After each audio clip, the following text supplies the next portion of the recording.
senhor teve conhecimento, na época, de qualquer tipo de plano que atentasse contra a vida de ministros, entre eles o eminente ministro Alexandre de Moraes, ou integrantes do Poder Executivo? Doutor, é o seguinte, eu fui para fora do Brasil, fiquei 9 meses numa área de combate numa brigada australiana defendendo a democracia. Eu sou um democrata, eu não queria participar de um plano, apoiar um plano que falasse de atentado contra autoridades do Legislativo, autoridades brasileiras, do Executivo. Não queria participar de um plano desse. O senhor participou da discussão de alguma elaboração de algum outro plano? Não, senhor, não participei.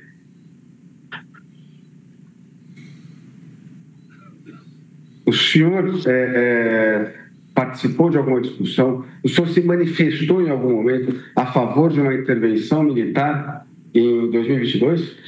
Nunca.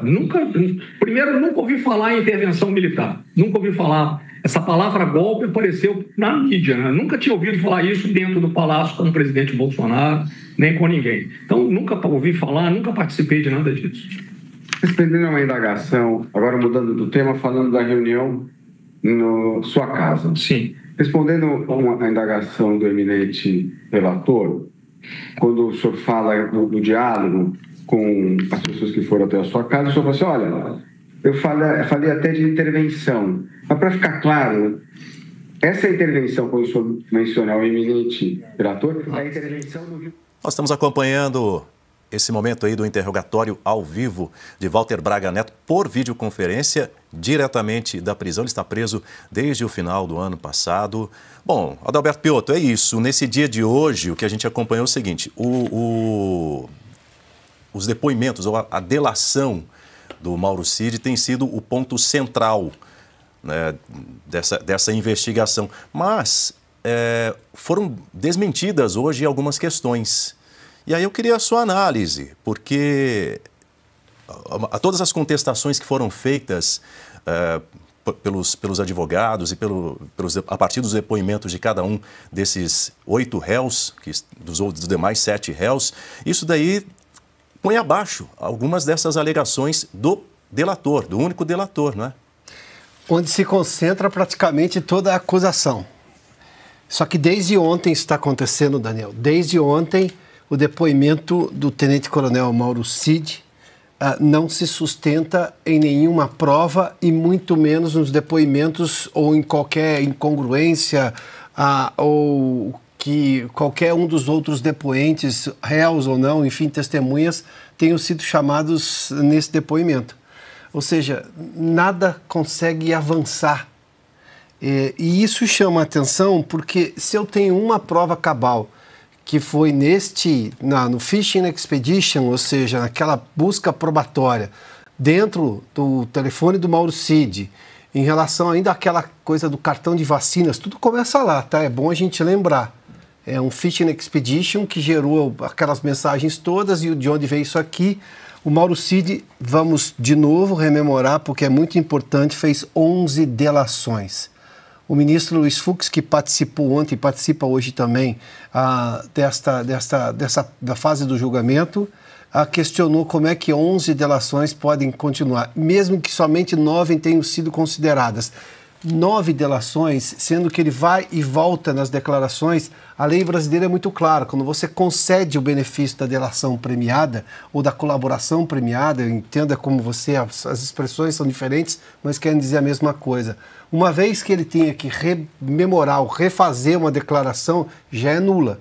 E outra, uma coisa é dar uma declaração e a outra é oferecer provas. Aí vou ao ponto.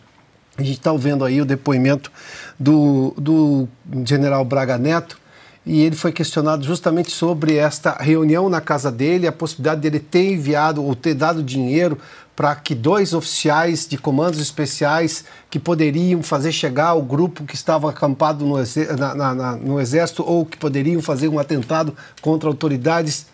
Não tem absolutamente nada de prova. O próprio Mauro Cid ontem no depoimento não me lembro exatamente, não sei quanto durou, não sei exatamente quem estava. Ou seja, que tipo de prova é essa? Nós estamos falando da coisa mais cara que existe para um ser humano, que é o direito à liberdade dele. No caso do general Braga Neto, ele está preso. por decisão do ministro Alexandre de Moraes, como a gente já viu aí. Os outros estão sendo julgados e podem ser condenados e, obviamente, com penas com privação de liberdade. Nós estamos falando de um julgamento que precisa apresentar evidências claras, evidências incontestáveis. É o que se chama no direito de prova provada, ou seja, não dá para ir contra. É tão evidente, é tão robusto o arcabouço probatório, ou seja, essa prova toda que foi colocada ali e o que as testemunhas disseram começam, obviamente, a se juntar e você cria, obviamente, uma acusação sólida. Bom, basta ver pela postura, o Silvio mencionou há pouco aqui, né, do PGR. O PGR não tem uma pergunta forte, uma pergunta de quem está acusando, ou seja, em que ele se baseia em fatos e vai colocando, obviamente, para não dar condição de uma resposta diferente por parte da testemunha. Me perdoem aqui, mas eu acompanhei julgamentos como jornalista. Nessa hora, o acusador, normalmente é o promotor de justiça, aí nós estamos falando de um procurador, porque se trata do Supremo Tribunal Federal, mas é a acusação, é o parquê, ou seja, é o Ministério Público. São sempre para usar uma expressão do direito, me permitam aqui usar essas palavras porque elas fazem parte do contexto. É muito claudicante, algo claudicante, é alguém sem convicção, com uma série de erros, uma série de imprecisões. Não dá para usar isso daí como acusação, não dá para seguir com um negócio desse. Isso custa caro ao contribuinte. Contribuinte chama-se pagador de impostos também, o sinônimo de contribuinte é pagador de impostos. Isso tudo está custando caro. E há quanto tempo isso está custando caro?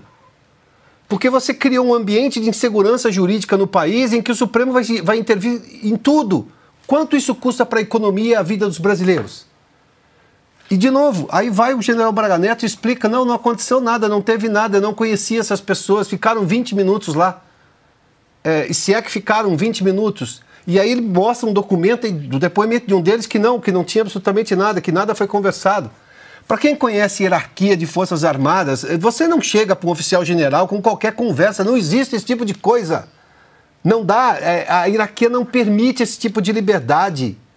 E outra, não havia prova havia o depoimento do Mauro Cid. De novo, volta ao ponto inicial. De 11 delações, de idas e voltas, mais aquele desabafo que foi publicado pela revista Veja, depois volta, aí vem o ministro Alexandre de Moraes ameaçando o Mauro Cid com a família, inclusive a família do Mauro Cid, se ele não voltasse, se não dissesse exatamente a verdade. Que verdade? Ou seja, como é que se vai adiante num negócio desse? São fatos, estão todos aí muito claros, expostos, o que a gente está vendo agora nesse depoimento do general Braga Neto, que permanece preso por decisão do ministro Alexandre de Moraes.